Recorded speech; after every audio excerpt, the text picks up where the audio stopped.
respected faculty members, esteemed resource person, and dear participant, Assalamu alaikum and a very good morning to everyone.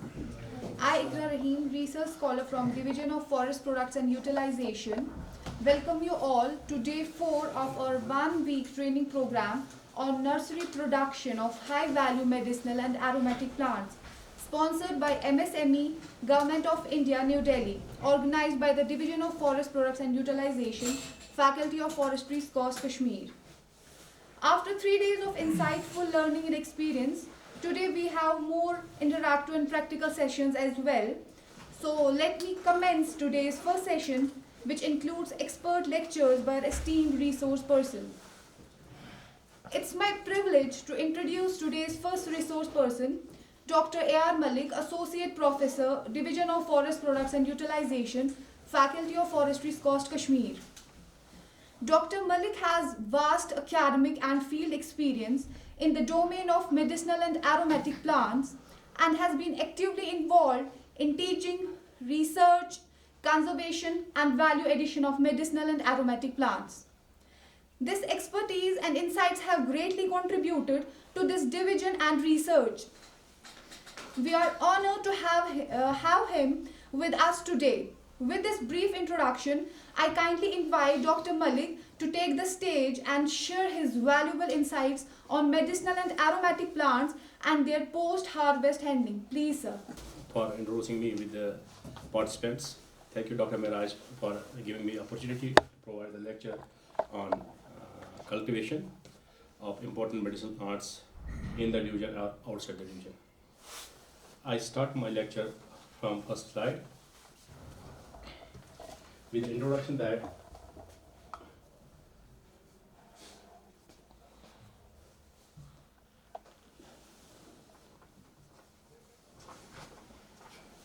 myself, Dr. Abdul Malik, mostly in the papers or research articles, you will see the A.R. Malik nickname, working in the Faculty of Forestry from 2009.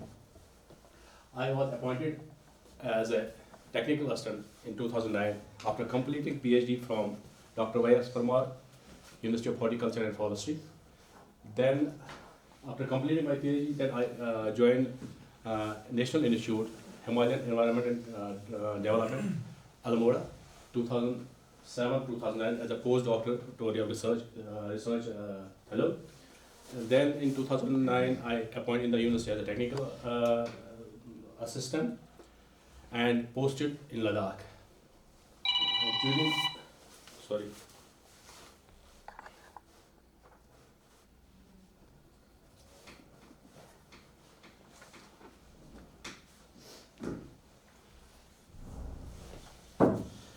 In the Ladakh,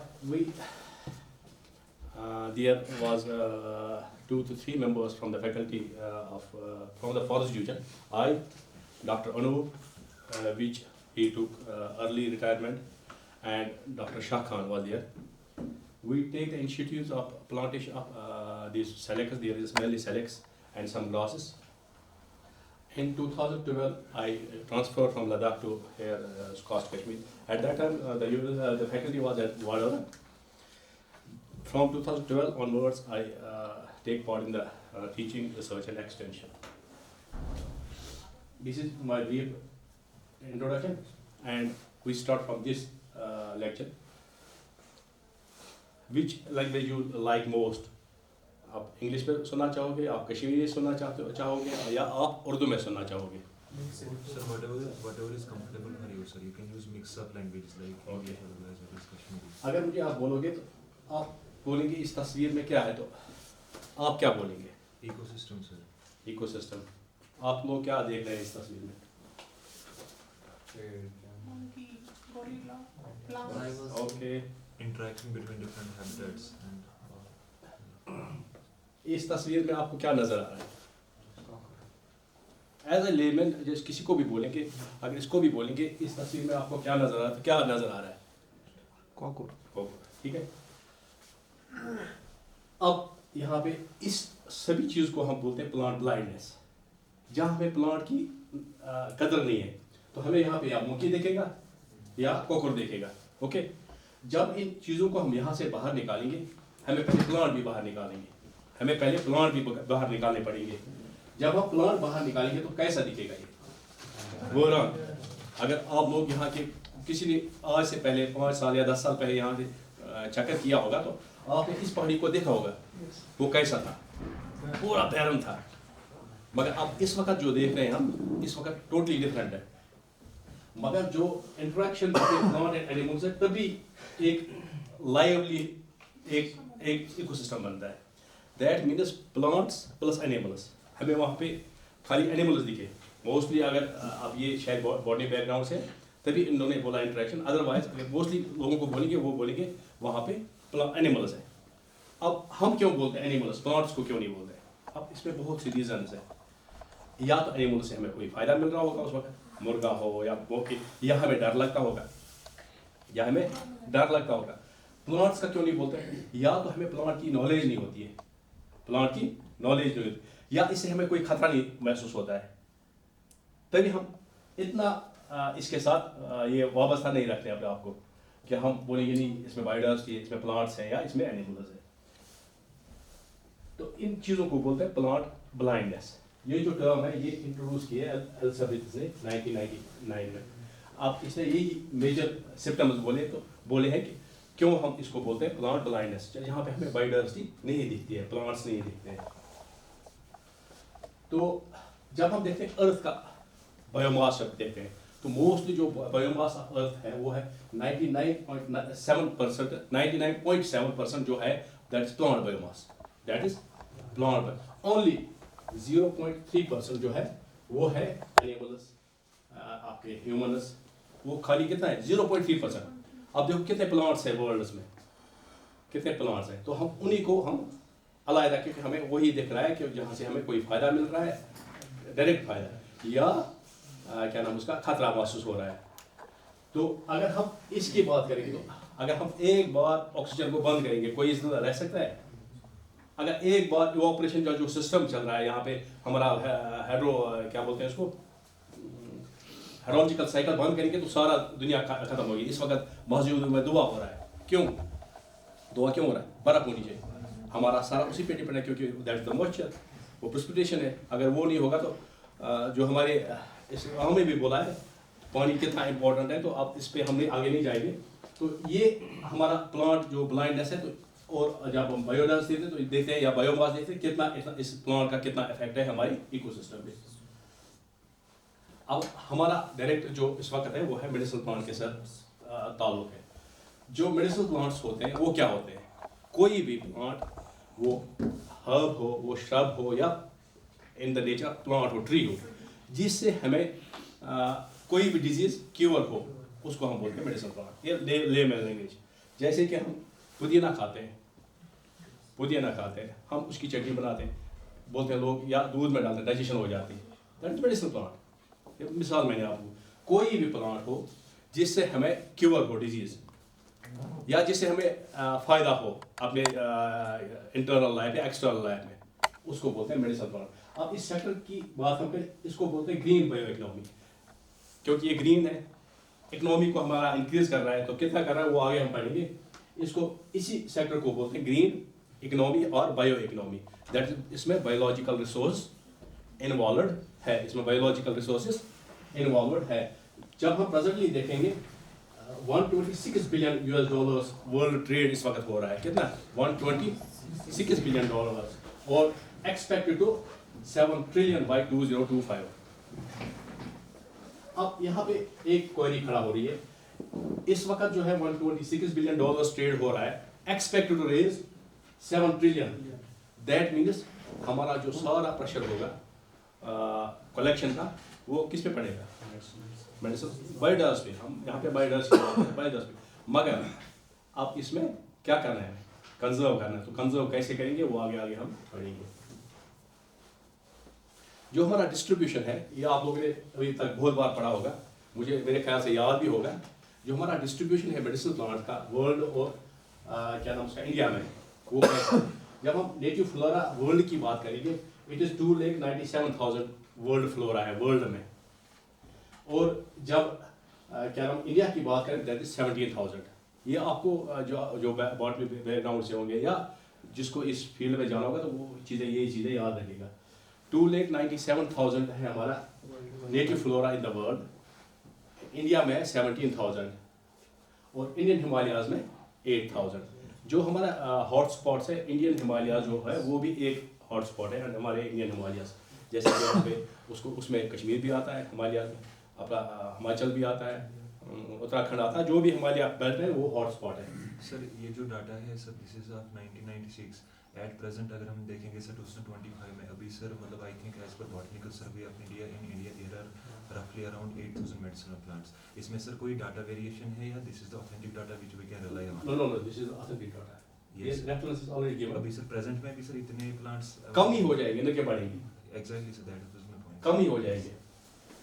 तो जब हम medicinal plant की बात करेंगे in world में 52,885 medicinal plants है। That means world का 10% है मेडिसिनल प्लांट्स जो हमारा टोटल नेटिव फ्लोरा है।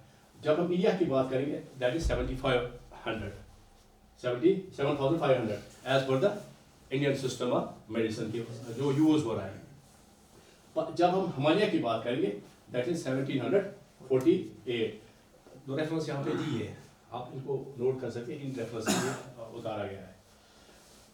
अब ये हमारे पास इतने मेडिसिनल प्लांट है। अब यहाँ पे मेन फोकस है, इस स्लाइड पे बड़ा फोकस है। देखो 8,000 है हिमालयाज में, क्योंकि हिमालय में है, तो उसमें से टोटल जो जिसमें इस वक्त तक दैट मीन यहाँ पे स्कोप भी है। अगर कोई एक्सप्लोरेशन वाला होगा वो स्कोप इस वाले जो गैप है यहाँ पे 1748 और 8,000 में जो बीच में प्लांट्स हैं वो उनमें भी देख सकता है क्या वो मेडिसिन इंपॉर्टेंट है या नहीं है।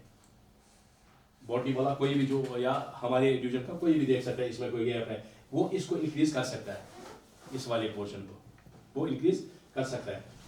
इनमें से 1748 में से 1960 medicinal plants are under trade in India, जिसकी खरीद फरोख्त होती है। ट्रेड बोलते हैं जिसकी खरीद फरोख्त होती है। कितनी की? 960। बट 960 में से 178 स्पीशीज जो है उसकी हाई डिमांड है। हाई डिमांड किसको बोलेंगे? जिसका एनुअल टर्नओवर 100 मेट्रिक टन्स होगा। दैट मीन्स 100 मेट्रिक टन्स की उसकी नीड होगी, वो थ्रू इंडस्ट्रीज होगी, वो मार्केट होगी, या वो एक्सपोर्ट होता होगा, क्योंकि India is second largest exporter in the medicinal plants. तो अब 1960 की क्या नाम उसका अंडर ट्रेड है 178 स्पीशीज जिसकी हाइट, उसमें से 178 36 is only cultivated in India. आप इसमें माइनस करके 178 माइनस 36 वो कितना आता है? 142 अभी प्रैक्टिस में ही नहीं है। 142 स्पीशीज जो है वो प्रैक्टिस में ही नहीं है। उसका मतलब ये है कि 142 स्पीशीज वो कहाँ से आ रहे हैं? वाइल्ड से आ रहे हैं। वो कैसे कलेक्ट कर रहे हैं, क्या कर रहे हैं, वो हमें पता नहीं है। वो साइंटिफिकली करे या अनसाइंटिफिकली वो पूरे इकोसिस्टम को डिस्टर्ब कर रहे हैं, वो क्या कर रहे हैं, गॉड बेटर नोस। अब देखो यहाँ पे कितना बड़ा रोल है उनका, जो कल्टिवेशन करना चाहेंगे या जो नर्सरी प्रोपगेशन करना चाहेंगे, बड़ा रोल है और डिमांड बहुत ज़्यादा है। ये 2023 का डाटा है, लेटेस्ट डाटा है। बड़ा रोल है और बड़ी डिमांड है इस सेक्टर में। और वहाँ से आप देखो कितना 7 ट्रिलियन 2025 में होने वाला है। अब यहाँ पे मैं बोलूँगा, अगर कोई बंदा सोच रहा होगा मैं स्टार्ट करूँगा क्या नाम उसका कल्टिवेशन, वो नर्सरी अकेला कर सकता है, कोई दिक्कत नहीं। वो एक स्पीशीज को लेके वो नर्सरी कर सकता है, कोई उसमें कोई प्रॉब्लम नहीं है। मगर अगर वो कल्टिवेशन करना चाहेगा वो अकेला नहीं कर सकता है। वो कर सकता है तब जब उसके पास कम से कम 20-25 कनाल होने चाहिए। आप बोलेंगे क्यों? आप बोलेंगे क्यों? क्योंकि आपका डायरेक्ट लिंक या तो मार्केट के साथ होता है या इंडस्ट्री के साथ होगा। जब आप इस सेक्टर में जाएंगे या तो आपका लिंक मार्केट के साथ होगा या इंडस्ट्री के साथ। अगर कोई इंडस्ट्री वाला यहाँ पे आपके मटीरियल लेना चाहेगा, क्या वो 10 किलो के लिए आएगा, 5 किलो के लिए आएगा? वो क्यों बर्बाद करेगा अपना टाइम? या उसको एक तो सस्टेनेबल वो चाहिए उसका प्रोडक्ट और ह्यूज क्वांटिटी में। मेरा जो कल वाला लेक्चर है उसमें आप क्या हाई बिजनेस कर सकते हैं वो वैल्यू एडिशन पे। वो डिफरेंट इशू होगा, जैसे कि पढ़े लिखे वाले वो कैसे करेंगे। इस वाले एरिया में जब आपको कल्टीवेशन करना पड़ेगा, अगर नर्सरी कोई भी कर सकता है, कोई दिक्कत नहीं, थोड़ा सा ज्ञान लेके वो एक स्पीशीज़ को लगा जिसकी ज़्यादा डिमांड होगी मार्केट उस जैसे कि इस वक्त यहाँ पे हम देखेंगे सभी बोलते हैं लेवेंडर या सभी बोलते हैं रोजमेरी, वो कर सकता है। 2-3 साल किया, उसका लगा इसमें ख़त्म हो गया, उसको नॉलेज भी होगी तो वो चेंज करेगा स्पीशीज़ को। मगर कल्टीवेशन जब आपको करना होगा लार्ज स्केल पे, तो आप जल्दी चेंज भी नहीं कर सकते। हम ले लेंगे कुट की, अगर हमें कुट करना होगा या कुट की करना होगा, उसका जो फाइटोकेमिकल मेनली सेकेंडरी मेटाबोलाइट्स है वो 3 साल के बाद ही आता है।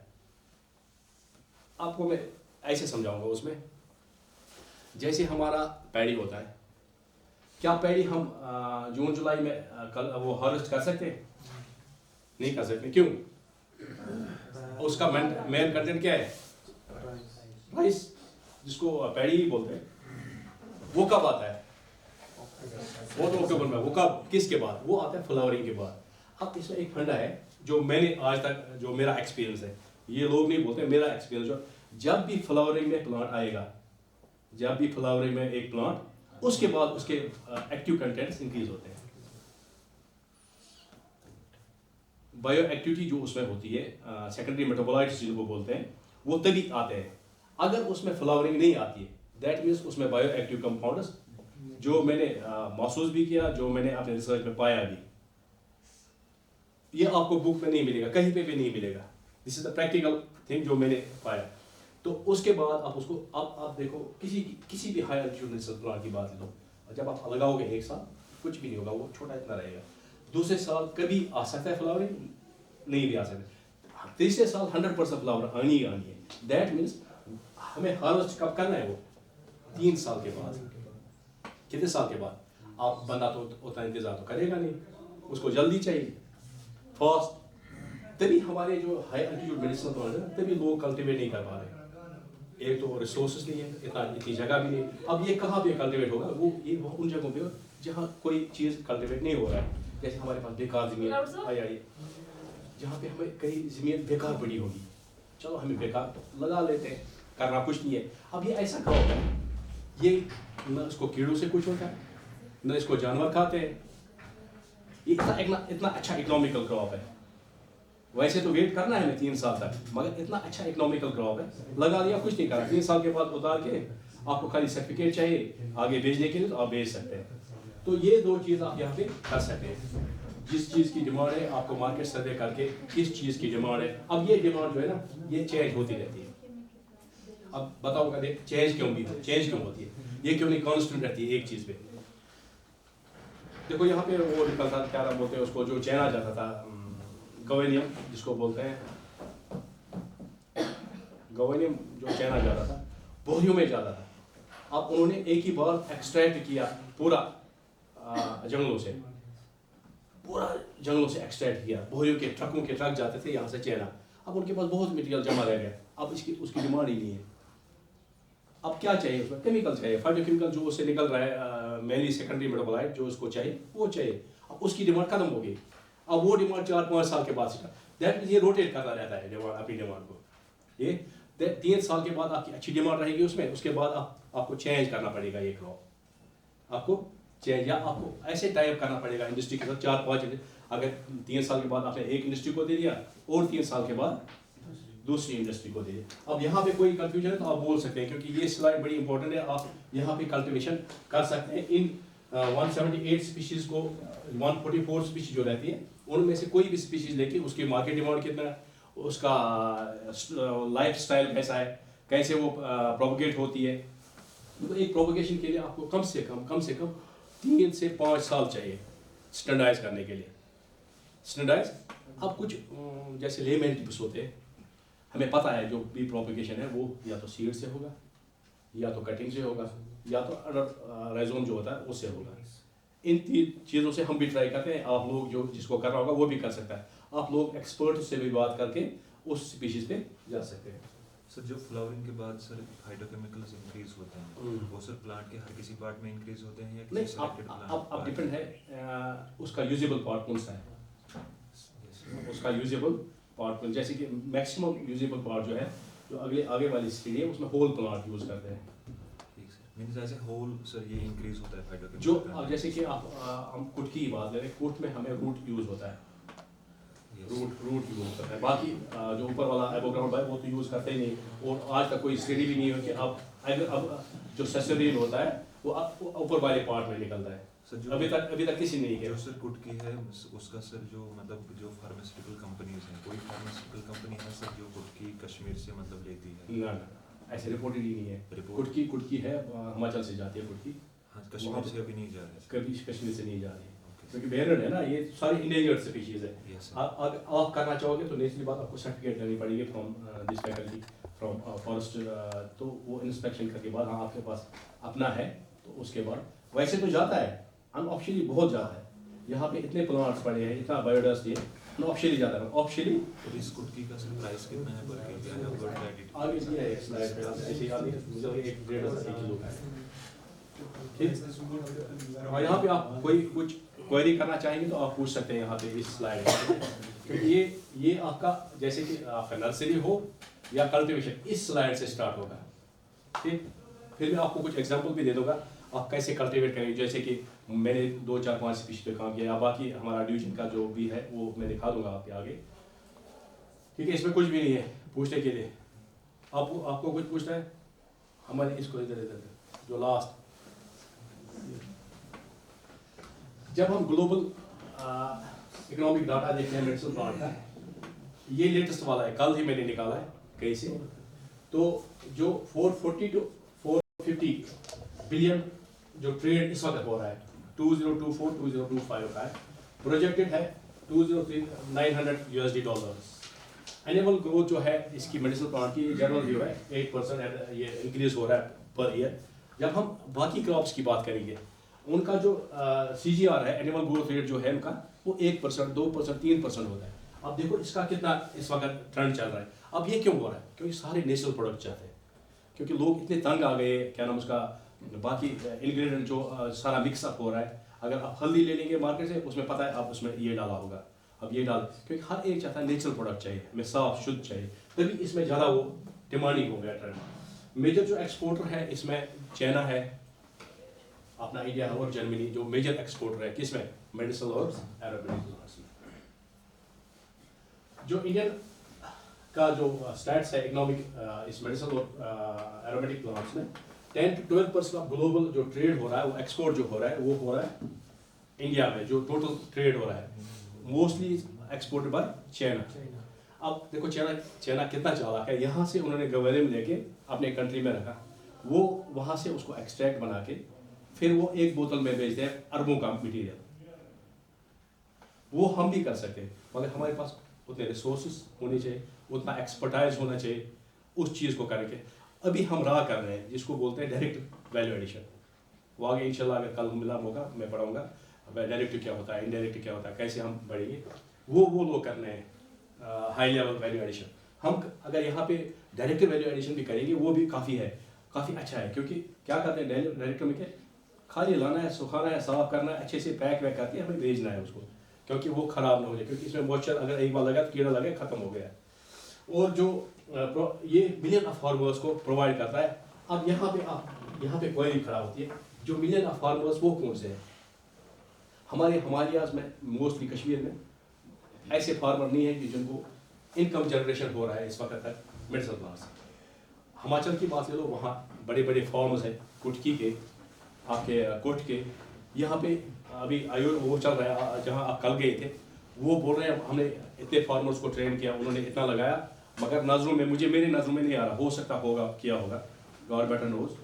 तो अभी तक नहीं हो रहा है कश्मीर से, मोस्टली कश्मीर से नहीं हो रहा। जम्मू में है कुछ फार्मर्स आगे जो जैसे कि ये लेवेंडर फार्मर्स है, उसमें जो हमारा वो पिक वैली है वहाँ पे वो जो स्ट्रॉन्ग लिंकेज है वो है आयुष और हर्बल इंडस्ट्रीज में, जिससे इसकी डिमांड बढ़ती है।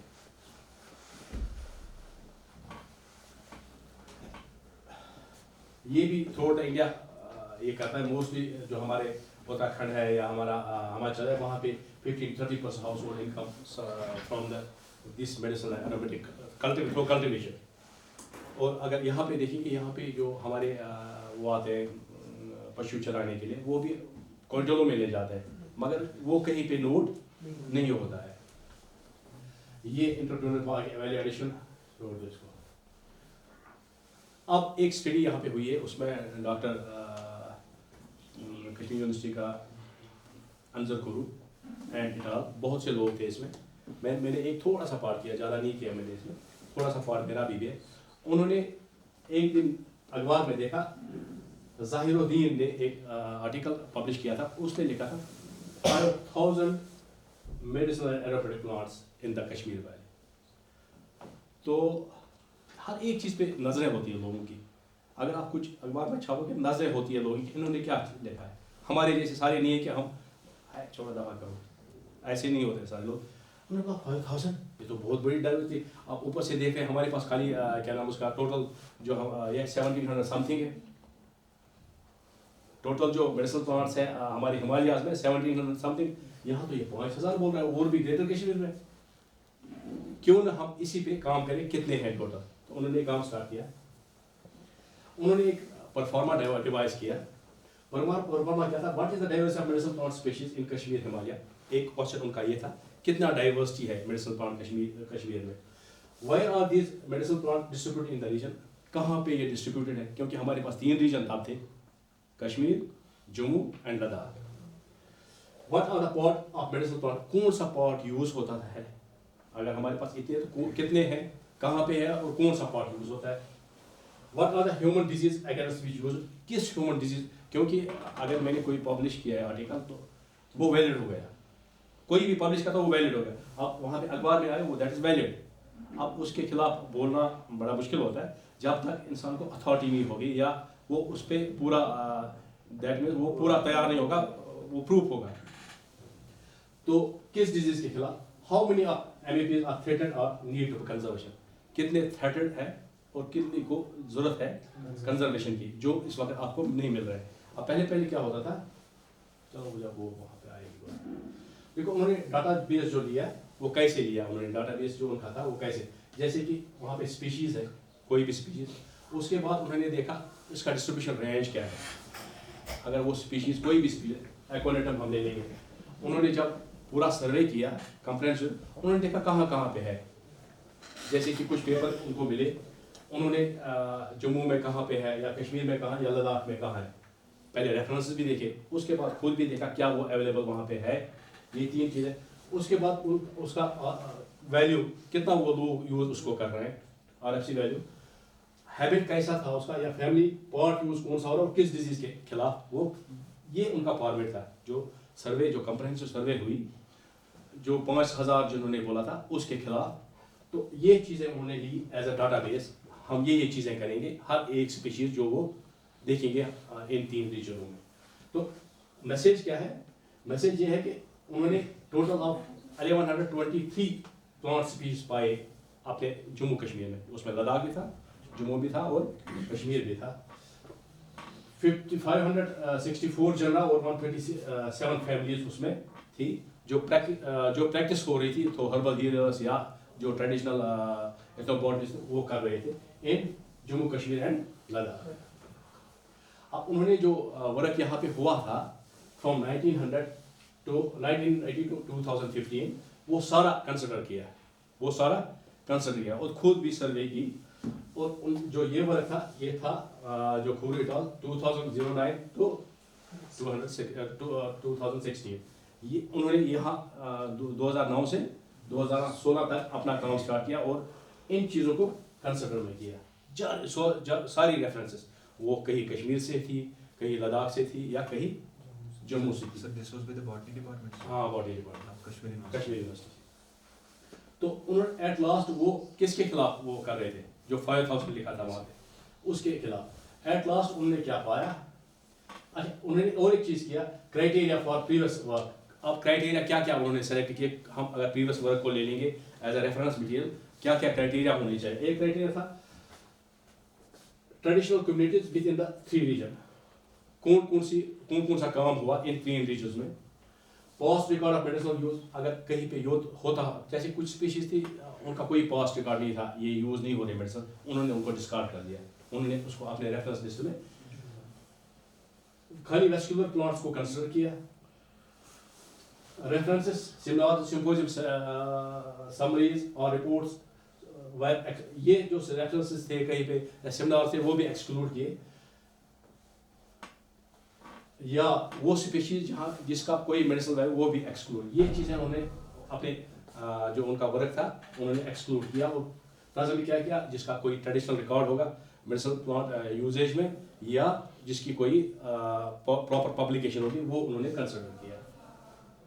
अब उन्होंने क्या पाया, जो हमारा टोटल डिस्ट्रीब्यूशन था, जो मैंने पहले भी अभी बोला 1123 स्पीशीज, टोटल जो स्पीशीज थी वो कश्मीर में थी 572 स्पीशीज मेडिसिनल और एरोमेटिक प्लांट, जिनका बैकग्राउंड ये रिकॉर्ड था कि ये मेडिसिनल यूज़ होती है या एरोमेटिक यूज़ होती है। अब मेडिसिनल क्या होती है, जो हम क्योर यूज़ करते हैं for cure of the disease. Aromatic क्या होता है, जिससे हम एरोमा निकालते हैं, एरोमा थेरेपी, एरोमेटिक ऑयल निकालते हैं। और जो जम्मू था वहाँ पे 462 स्पीशीज थे, और लद्दाख में जो था दैट वाज 499 स्पीशीज।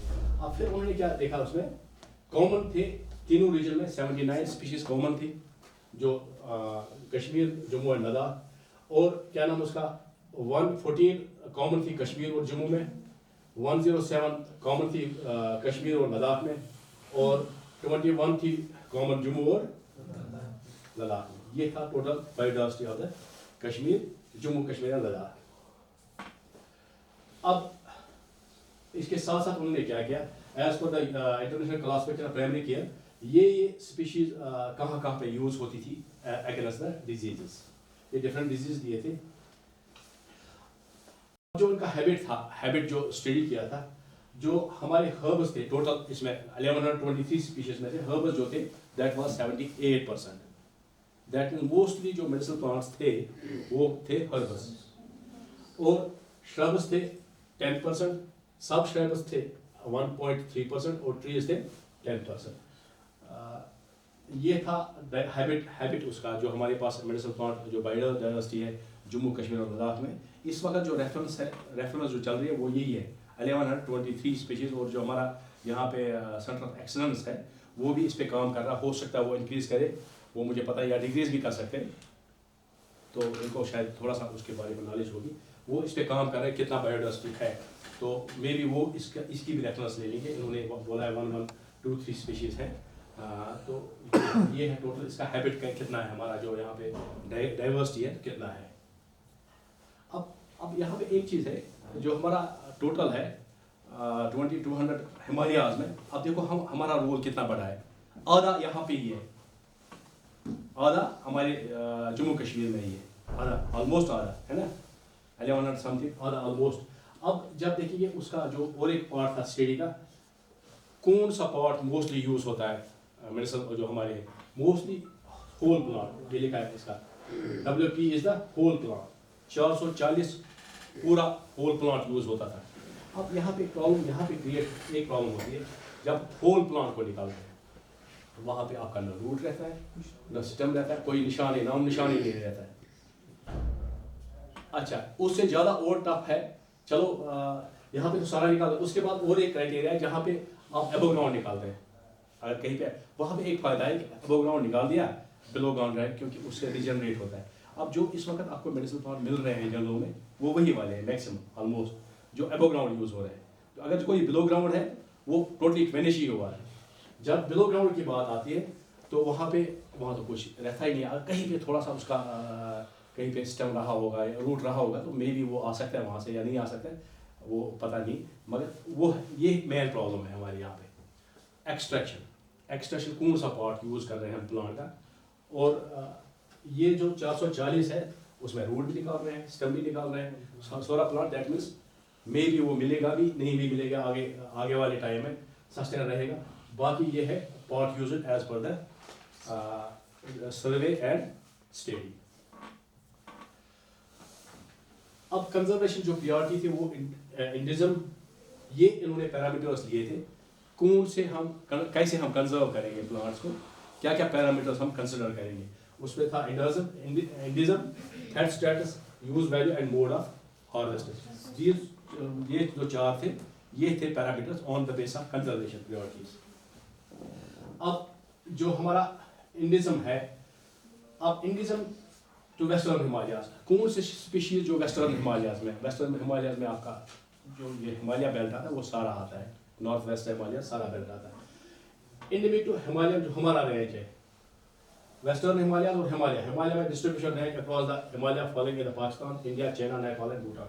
और अब तीसरी category native of this species जो यहाँ की होगी, जैसे कि इस वक्त चल रहा है कुट यहाँ का है या वो हिमाचल का है, तो जो लास्ट जो स्टडीज़ है या बाकी क्या नाम उसका लिटरेचर है वो बोलता है कुट यहाँ का एंडेमिक स्पीशीज़ है, यहाँ की है मोस्टली। और एक इसमें क्राइटेरिया जो इंडिज्म में था कल्टिवेटेड, क्या स्पीशीज़ कल्टिवेटेड है या वाइल्ड है, क्या स्पीशीज़ को इंट्रोड्यूस किया है, एक्सोटिक है या यहाँ की लोकल स्पीशीज़ है। दीज क्राइटेरिया जो थे वो इंडिज्म में उन्होंने फॉलो किए।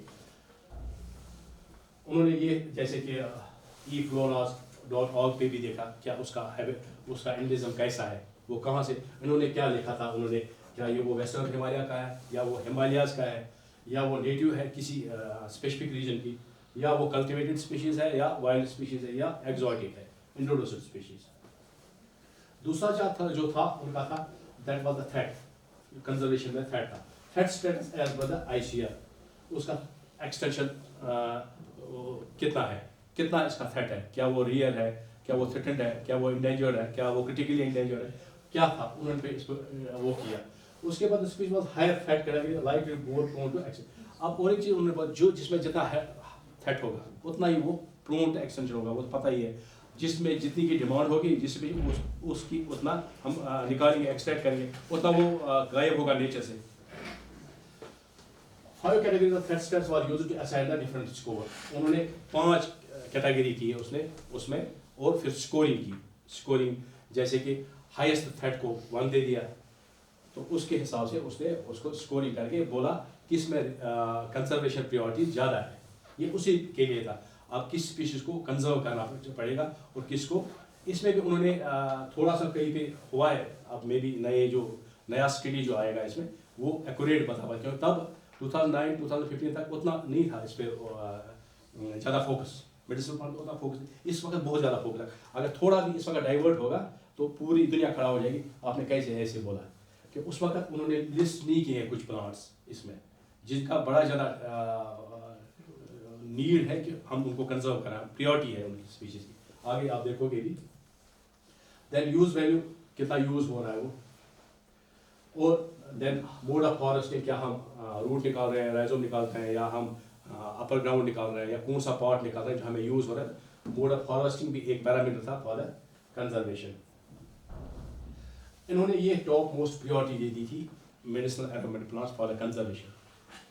यहाँ से स्कोर आया, उन्होंने सबसे ऊपर रखा है एकोनिटम को on the base of their study. इसकी प्रायोरिटी है, इसकी प्रायोरिटी कि अगर हम इनको कंजर्व नहीं करेंगे तो ये नेचर से गायब भी हो जाएंगे। यहाँ तक ये पहुँच गए, थाईमस तक ये चलता रहा। जो ये स्कोर है इसका टॉप प्रायोरिटी स्कोर, इसका रेंज क्या है सर, मतलब कहाँ से, मतलब जैसे फॉर एग्जांपल स्कोर जो भी होता है हमेशा वो 100 से ही स्टार्ट होता है। आउट ऑफ 100 दे है, मतलब इट इज लाइक 7। हाँ ये सर, जितना ये ऊपर जाएगा दैट में उतना ज़्यादा वो वायरनेबल हो रहा है या वो थ्रेट हुआ या वो नहीं मिल रहा है, जितना स्कोर उसको ज़्यादा मिल रहा है। अब स्कोर किस पे दिया, जो उसकी जो 5 प्रायोरिटी थी। मैं वापस जाता हूँ आपको, ये 4 चीज़ें इन्होंने क्राइटेरिया में लिखी थी, इन चीज़ों पे उसने स्कोरिंग की।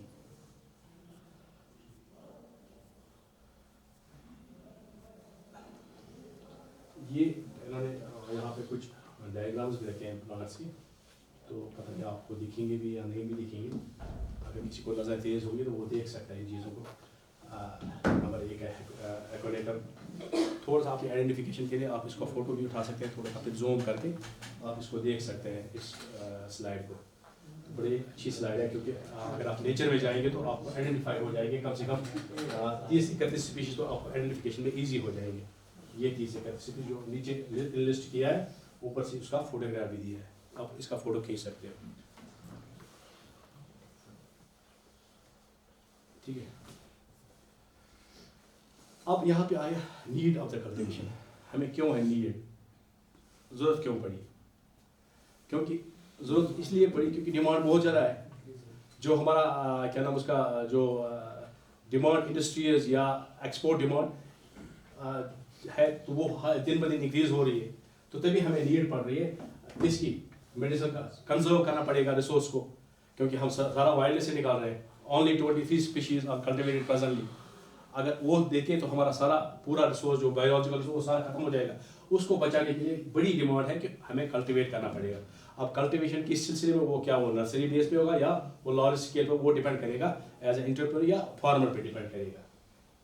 और उससे क्या होगा, अगर जब हम कल्टिवेट करेंगे इससे सपोर्ट मिलेगा, जो इंडस्ट्री है उसको भी रॉ मटेरियल मिलेगा, और जो हमारा आयुष सिस्टम है इंडिया का उसको भी सपोर्ट मिल जाएगा। और नेचुरली बात, जो फार्मर इसमें इन्वॉल्व होंगे, अब फार्मर को ही इनकम नहीं मिलेगी, बाकी जो उसके साथ एसोसिएटेड होंगे, फार्मर के साथ जो बाकी एसोसिएटेड होंगे, जैसे लेबर होगा, जैसे क्या नाम उसका ट्रैक्टर वाला होगा, जो भी रिलेटेड होगा, सारों को नेचुरली बात या वो इनकम मिलेगी, सारों को रोजगार मिल जाएगा, वो सारा इसके साथ कोरिलेटेड है। अब चैलेंजेस क्या क्या हैं, अगर हमें मेडिसिनल प्लांट कल्टिवेट करना है तो चैलेंजेस क्या क्या है, व्हाट आर द चैलेंज? एक चैलेंज है lake of quality plant material and technical knowledge. ये बड़ा चैलेंज है इसमें प्लांटिंग मटेरियल। जैसे मैं आपको नर्सरी की बात, नर्सरी अलग चीज़ है और यहाँ पे कल्टिवेशन की बात हो रही है, मोस्टली कल्टिवेट ये है क्योंकि आपको प्लांटिंग मटेरियल नहीं मिल रहा है, एक्यूरेट ऑथेंटिक प्लांटिंग मटेरियल नहीं मिल रहा है। अगर आपको आप चाहेंगे हम 100 कनाल में करेंगे, जब आपके पास अवेलेबल ही नहीं मटेरियल तो आप कैसे करेंगे, आप कैसे जाएंगे इस सेक्टर में?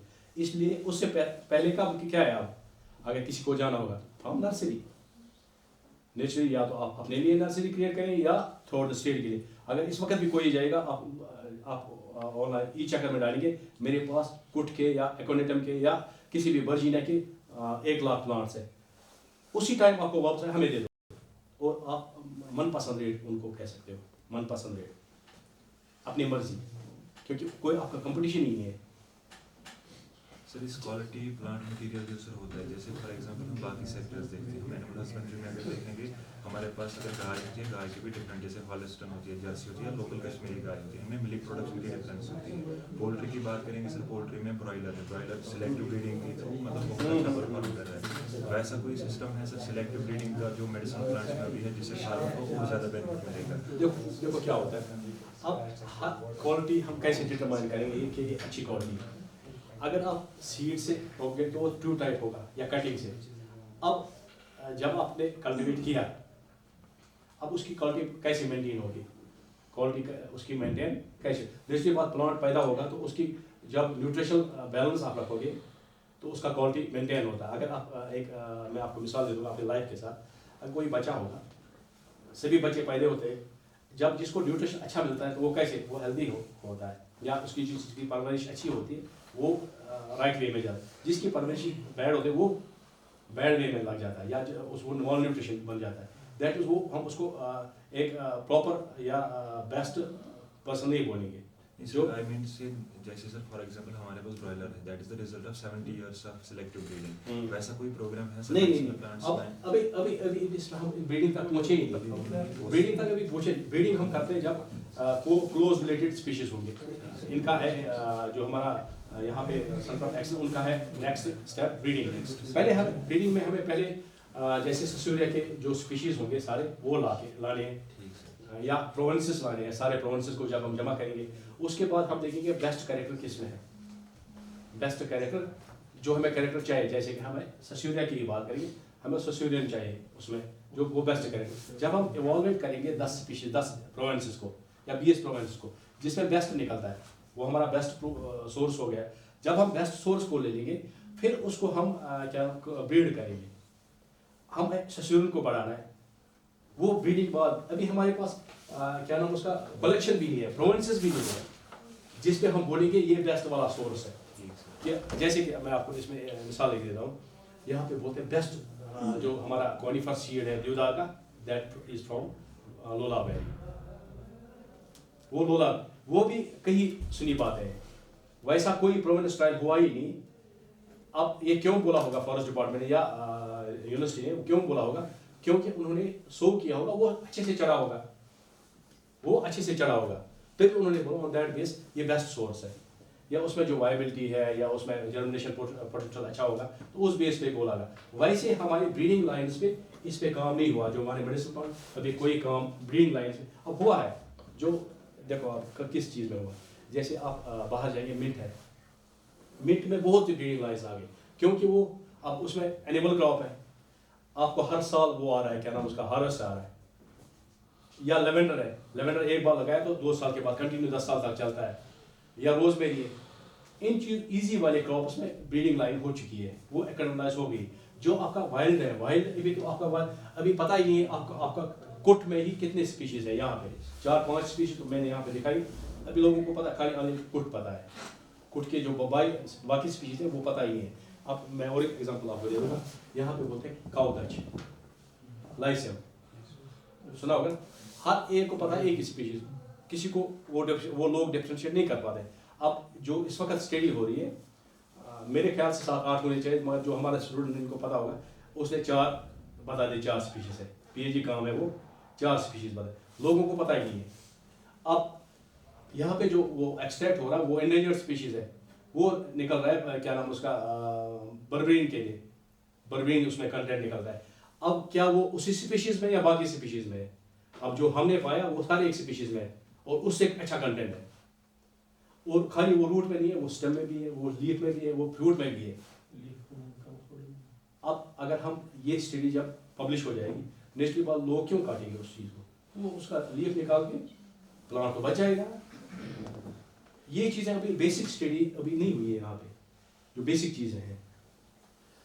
और लॉन्ग जेस्टेशन पीरियड जो मैंने पहले 3 साल, 4 साल, 5 साल भी गए, अगर इसी एकोडेटम की बात करेंगे, 7 साल के बाद प्लांट ही खत्म होता है। 7 साल तक आप इसका जो राइजोम क्या बोलते हैं उसको, जो एकोडेटम में वो आते हैं, राइजोम नहीं बोलते हैं उसको, बल्ब्स भी समझ बल्ब्स नहीं, क्या नाम है उसका, वो 7 साल के बाद प्लांट ही खत्म हो जाता है। दैट इसकी जो जेस्टेशन पीरियड है प्लांट का वो खाली 7 ईयर्स, 7 साल, 3 साल के बाद उसमें प्रोडक्शन स्टार्ट होगा, 4, 5, 6, 7 साल के बाद उसके बाद नया आपको प्लांट करना है। ये भी प्रॉब्लम है। मार्केट फ्लक्चुएशन, जो मैंने आपको पहले एक बार उन्हें क्विंटलों में ले लिया, उसके बाद अगले साल आपको बोलेंगे 50 रुपये किलो, 100 रुपये किलो, क्योंकि इसका जो कंटेंट है वो बहुत कम माइन्यूट में चाहिए।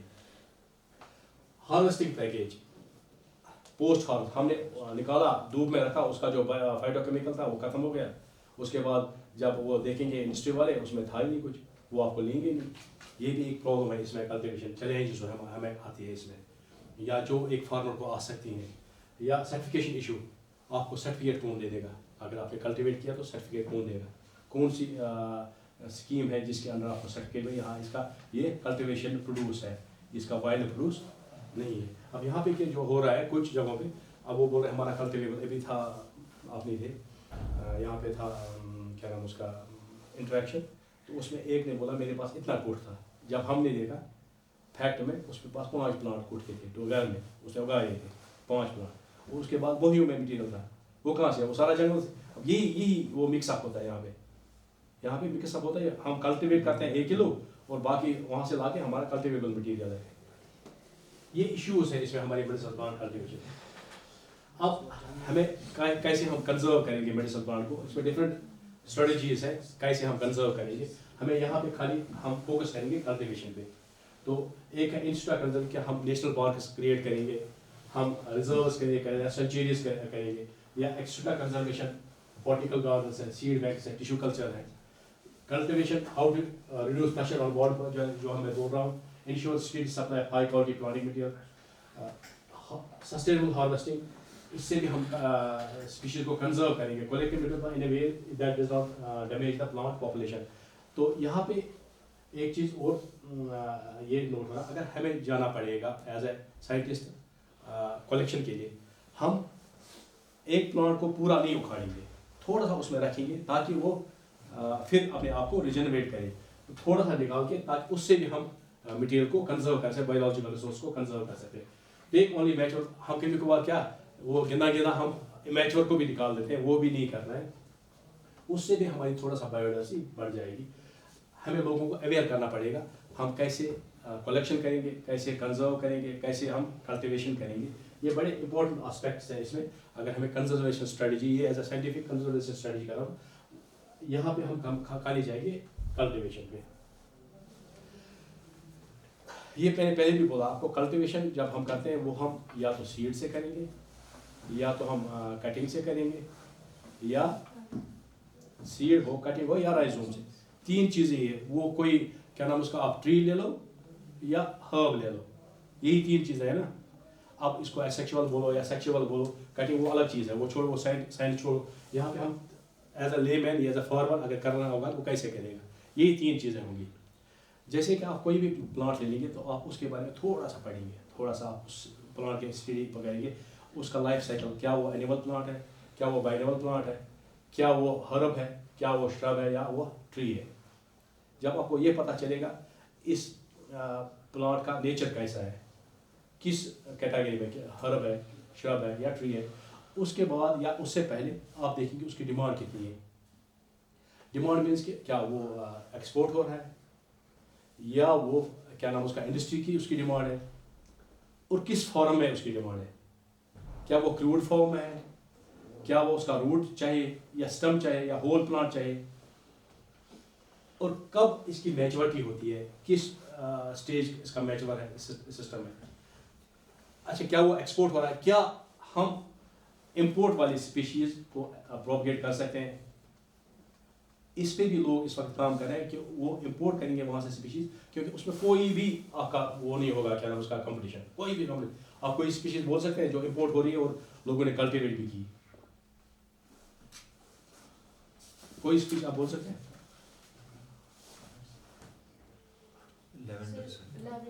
लेवेंडर भी हुआ है, और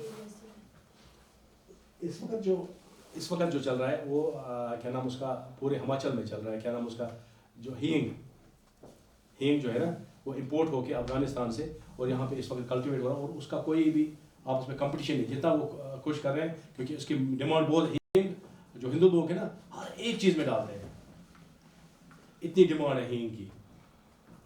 तो हमने यहाँ ट्राई किया था बदकिस्मती से, मे भी वो आए भी होंगे, वो 5-6 महीने चले, उसके बाद पार्कोपाइन आके सारा साफ कर दिया। इस वक्त मैं खुद एक ट्रेनिंग में हूँ, प्लांट जेनेटिक रिसोर्स जो है न्यू दिल्ली में एक ट्रेनिंग चली 21 डेज़ की। तो उनको मैंने कल 2 दिन पहले बोला था हमें हींग चाहिए, तो शायद वो दे देंगे। और फिर जो यहाँ की मेडिसिनल प्लांट्स सर डॉक्यूमेंटेड हुई है, लाइक मतलब मोर देन 1000 मेडिसिनल प्लांट्स। अगर कोई फॉर एग्जांपल सर कोई ट्री है, like tree that is also having the medicinal properties, उसको भी हम सर क्लासिफाई करते हैं मेडिसिनल प्लांट्स, मतलब या उसको मेडिसिनल ट्री या कुछ उसके लिए कुछ अलग मेडिसिनल प्लांट है, मेडिसिनल प्लांट उसमें श्रब भी आ सकता है, श्रब ट्री भी आएगा और आपका हर्ब भी आएगा। जैसे कि मैं ट्री की बात बोलता हूँ, क्या नाम उसका, टेक्सास वालेजेना, जिसमें टेक्सॉल निकलता है, एक क्या नाम उसका, ऑथेंटिक एंटी कैंसर ड्रग निकलता है टेक्सॉल, उसको हम बोलते हैं मेडिसिनल ट्री या मेडिसिनल प्लांट, उसको भी बोलते हैं मेडिसिनल प्लांट। टेक्सास वालेजेना टेक्सॉल जिससे निकलता है। अब वो नीड कर रहा है क्या वो हर्ब है, श्रब है, या जैसे मैं अभी बर्बेरिस की बात कर रहा था, दैट इज श्रब, उसको भी हम मेडिसिनल प्लांट बोलते हैं। ठीक, अब यहाँ पे हम करेंगे कुट की थोड़ा सा बात। ये जो कुट है, जो हमारे यहाँ पे महाराजा थे, उन्होंने जो हमारा जैन था वो उन्होंने 75 लेक्स में खरीदा था एट दैट टाइम। तो फिर जो उनकी इकनॉमी थी वो सारी कुट पे ही चलते, वो कुट यहाँ से निकाल के बेचते थे चाइना को और एक्सपोर्ट करते थे। सारी जो इकनॉमी थी वो किस पे चलती थी, मे भी बाकी लोग भी आपको बोलेंगे इसके बारे में, तो इस पे चलती थी। फिर जब उन्होंने ये देखा लोग भी निकालने लगे, उन्होंने कुट एक्ट क्रिएट किया, क्योंकि उस स्पीशीज़ को बचाने के लिए। पहले जब आपके परदादा, अगर आप उनसे पूछेंगे या मैं भी अपने बुजुर्गों से पूछूंगा, आपको हर जगह कुट मिलता था। इस वक्त अगर आप जाएंगे जंगलों में मिलता है, अभी भी मिलता है, ऐसा नहीं कि बहुत उन जगहों पे जहाँ पे लोग की एक्सेसिबिलिटी नहीं होगी वहाँ पे मिल जाता है कुट। अदरवाइज आपको कुट देखने को, आप इसमें बहुत ज़्यादा एक्टिव भी है। अगर किसी को ऐसे पकड़ेंगे कुट का तो 6 महीने का जेल होती है, बड़ी बारीक उसका उस पर फाइन हो जाता है। तो ये स्पीशीज़ को हमें सीड कहीं से अरेंज हो गया, तो यूनिवर्सिटी ने एक टारगेट दिया, तो हमें इसकी नर्सरी टेक्नोलॉजी चाहिए। उस वक्त हमारे यहाँ पे हेड थे डॉक्टर एस ए गंगू, जो इस वक्त डी इंस्टीट्यूट डेवलपमेंट अफसर हैं, वो जानते होंगे। तो उन्होंने बोला भाई कुट पे कौन काम करेगा, हमारे पास 4 5 6 लोग थे, तो सभी चुप हो गए। तो मैं वॉलंटरी खड़ा हो गया, मैं करूँगा काम। तो मैंने स्टार्ट किया कुट पे कल्टिवेशन। तो उसके बाद यहाँ पे एक PhD भी निकला, अभी भी कुट पे काम हो रहा है। तो तब से आज तक हमें कुट की कोई प्रॉब्लम नहीं हुई। मैंने स्टैंडर्डाइज किया बहुत मीडिया, मैं दिखाऊंगा आगे फोटोग्राफ। तो मैंने उसमें 50-100 तरीकों से स्टार्ट किया कैसे हम इसको कल्टिवेट करेंगे। एट लास्ट वो बड़ी इजी से कल्टिवेट हुआ, कोई दिक्कत ही नहीं। मैंने स्ट्रेटिफिकेशन भी दिया, स्कैरिफिकेशन भी दिया, सोई ट्रीटमेंट्स भी दिए। अब स्ट्रेटिफिकेशन क्या होता है, हम सीड को सैंड में रख के मॉइस्चर में रखते हैं। अब सीड जो हमारे नेचर देखो, नेचर कितना अच्छा है। नेचर ने हर एक चीज़ को कंजर्व करने के लिए कोई ना कोई एक सिस्टम रखा है। जो हमारे टेम्परेट फ्रूट्स होते हैं वो उसमें डॉर्मेंसी होती है। अगर उसमें डॉर्मेंसी नहीं होती तो क्या होता है, अगर डॉर्मेंसी नहीं होता तो क्या होता है, सीड जब गिरते वो जर्मिनेट होते, ऊपर से बर्फ पड़ती तो वो सारा खत्म हो जाता। देखो नेचर कितना, नेचर जैसा कोई साइंस नहीं है, न होगा न था न होगा। अगर इंसान को आगे जाना होगा तो हमेशा नेचर के साथ ही चलो। जो नेचर के खिलाफ चला वो नाकाम, हमेशा नाकाम रहता है। तो क्या होगा, तो वो खत्म होगा। अब उसमें डॉर्मेंसी दी है नेचर ने। डॉर्मेंसी से क्या होता है, सीड गिरता है वो जर्मिनेट नहीं होता है, कूल डॉर्मेंसी। उसमें जो एम्ब्रियो होता है या ऊपर जो उसका कवर होता है सीड को, वो तैयार नहीं होता है, एम्ब्रियो तैयार नहीं होता है। जब उसको चिलिंग पीरियड मिल जाता है, सर्दी का पीरियड मिल जाता है, वो एम्ब्रियो उसका तैयार हो जाता है। जो ही सर्दी खत्म हो जाती है, उसको फेवरेबल कंडीशन मिल जाती है, तो वो जर्मिनेट होता है। देखो नेचर कितना अच्छा करता है हमारे लिए, और हम क्या करते हैं नेचर के खिलाफ। तो वही इसमें भी डॉर्मेंसी थी थोड़ा सा। तो जब मैंने डॉर्मेंसी की 30-40% तक मैं पहुंच गया, तो फिर मैंने सोचा हो सकता है क्यों न मैं और कोई मेथड अप्लाऊं फार्मर रिलेटेड। तो मैंने नवंबर में ही शो किया एज ए नेचर, जैसे नेचर मैंने शो किया। जब मार्च आया तो ये पूरा जैसे सब्जी उगती वैसे उग गया, जैसे सब्जी वैसे हो गया। तो उसके बाद आज तक कोई हम नवंबर-दिसंबर में शो करते हैं सीड, मार्च में तक फुल होता है वो ट्रीटमेंट। बाकी निकला, अच्छा रिजल्ट आया, मगर उतना अच्छा नहीं आया। सर, ये कुट एक्ट क्यों कराया? वही मैं बोल रहा था, कुट एक्ट क्यों हुआ। जब महाराजा का टाइम था तो उस वक्त वो सारा जो उसका गवर्नमेंट थी वो कुट पे ही चलती थी। महाराजा जो वो कुट निकाल के बेचते थे। अब जिसके पास भी पकड़ा जाता था तो उसको 6 महीने की बिला जमानत, जो इस वक्त जेल होती थी कुट पे, तो उसी को बचाने के लिए कुट एक्ट आ गया। क्योंकि फिर जब खत्म हो गया, पूरे जंगलों से खत्म हो गया, तो कुट एक्ट आ गया कुट को कंजर्व करने के लिए। बाकी कुट एक्ट कुछ नहीं है, कंजर्व करने के लिए। अब इस वक्त जो बाइडास की पॉलिसी है ये हमारे जैन के लिए अलग है, बाकी जो इंडिया है उनके लिए अलग है। यहाँ पे है अभी इसमें क्या नाम उसका सम लॉज, क्यों हमें कुट अभी भी नहीं ऐसे कल्टिवेट नहीं कर जब तक आपके पास सर्टिफिकेट नहीं होगी, या तो यूनिवर्सिटी की या आपकी फॉरेस्ट डिपार्टमेंट की। जैसे ये इसकी डिटेल है कुट का, कहाँ पे पाया जाता है, क्या है क्या नहीं है, इसको कुछ नहीं करना आपको। अब जब डिमांड हम देखेंगे कुट की, ये है 200 to 300 मेट्रिक टन है डिमांड कुट की। अब कुट हम जब निकालते हैं तो वो क्या निकालते हैं, हम निकालते हैं रूट उसका तो राइजोम जो होता है वही हमें यूजेबल पार्ट है। अब ऊपर वाले पोर्शन में उसमें बायोकेमिकल है नहीं है कोई पता नहीं, न अभी तक कोई स्टडी हुई है। अब अगर स्टडी भी करेंगे ना, क्योंकि आपको उसके लिए बड़ा बहुत पैसा भी चाहिए, कोई भी रिसर्च करने के लिए पैसा। अब आज का दौर चल रहा है, हर एक चीज़ में कटौती हो रही है।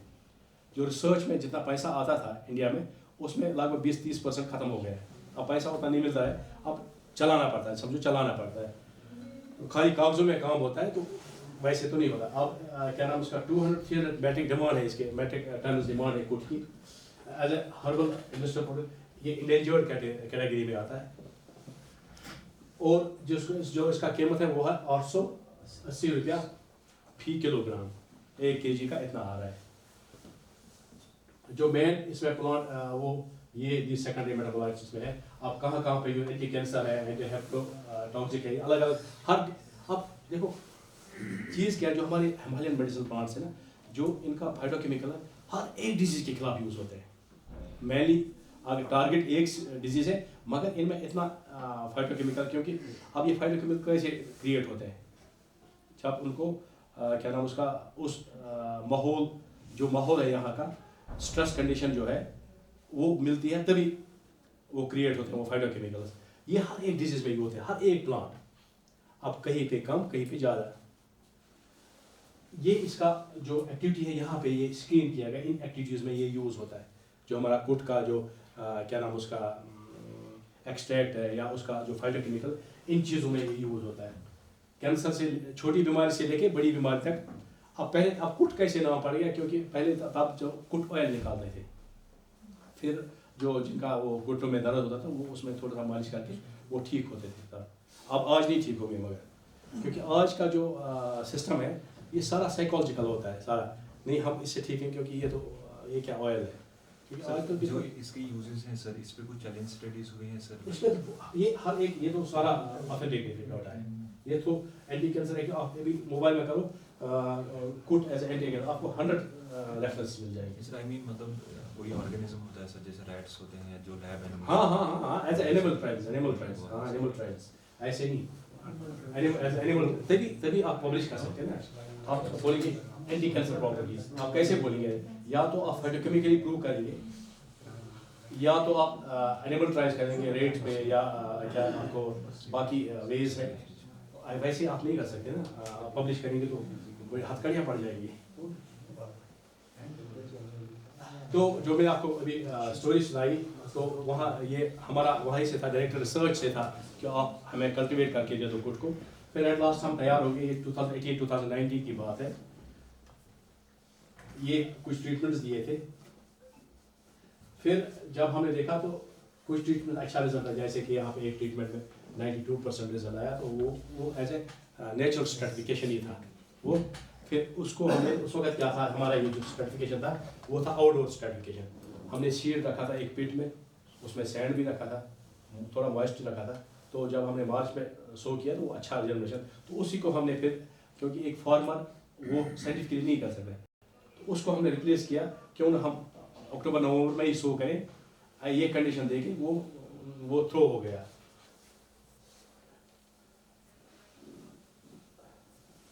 ये देखो जैसे सब्जी लग रही है, दिस आर कुट नर्सरी 2018-17-18 का डाटा है। फिर हमने उसको ट्राई किया फील्ड में भी, अच्छा आ गया। फिर सेकंड ईयर ग्रोथ ये थी, this was the third year growth, अच्छे से उसमें फ्लावर भी आ गया। आप इस वक्त ये बैड लक ही समझ लो, क्या नाम उसका, इस वक्त फील्ड में आपको दिखेगा नहीं कुट का, तो फ्लावरिंग भी होगी। और हमने सीड भी कलेक्ट किया, दिस इज द सीड। इसमें छोटा सीड है। अब नेचर हर एक चीज़ को चलाना चाहता है, तो सीड के साथ उसने उसको पंख भी दिए, तो एक जगह से दूसरी जगह उड़ जाता है, क्योंकि थोड़ा छोटा सा सीड है, छोटा सा इतना। अब इसके साथ ऐसे पंख दिए कि उसको उड़ा के हवा के साथ दे जाता है, फिर दूसरी जगह अगर उसको फेवरेबल कंडीशन मिल जाती वो जर्मिनेट हो जाता है। ये सीड प्रोडक्शन थर्ड ईयर में हो, दैट मीन्स ये मतलब है मेरा कि 3 साल के बाद इसमें फाइटोकेमिकल आए होंगे। और जो इस वक्त चल रहा है काम, मैंने निकाले भी, अभी वो पब्लिश नहीं हुए हैं, तो 3 साल के बाद इसमें फाइटोकेमिकल आ गए। 3 साल के बाद इसमें फ्लावरिंग होगी इस कंडीशन में, मे बी वाइल्ड में कम भी ज़्यादा भी हो सकता है। तो ये 3 साल के बाद रूट था, रूट उतना बड़ा नहीं था, दैट अगर हम 3 और बढ़ा देंगे या कंडीशन अच्छी होगी। अब जंगलों में बड़ा अच्छा कंडीशन होता है, ह्यूमस भी अच्छा होता है, सॉइल भी अच्छी, और यहाँ पे कंडीशन थोड़ा सा टफ होते हैं, सारा रॉकी एरिया है, तो मे बी उसकी वजह से रूट की ग्रोथ उतनी अच्छी नहीं है। मगर जब आप किसी ट्रेडिशनल हिलर से बात करेंगे तो एक कुट के प्लांट के नीचे लगभग 2-3 किलो का रूट होता है, अच्छा खासी रूट डेवलपमेंट होता है इसका कुट का। अब वैसे हम मास मल्टीप्लिकेशन कर सकते हैं। अगर आपको कुट के पे करना होगा तो आप इजीली सीड कलेक्ट करके, आपको कहीं राइजोम नहीं काटना है या प्लांट्स को नहीं निकालना है, आप सीड लेके आप नवंबर-दिसंबर में सो करके थोड़ा मॉइस्ट रखेंगे आप सर्वे में, अगर बाहर भी रखेंगे तो वो नेचुरली मॉइस्ट हो जाएगा। आप अच्छा जैसे सब्जी आती है वैसे कुट प्लांट्स आएंगे, तो it means you can conserve the कुट पॉपुलेशन या कुट मटेरियल इजीली, कोई दिक्कत नहीं है इसमें, और आप इस पे बिजनेस कर सकते हैं। देखो ये यहाँ पे इसकी वैरायटीज है कुट की, Sesura obligata, Sesura actis, Sesura costus, Sesura gostricum. ये स्पीशीज है इसकी।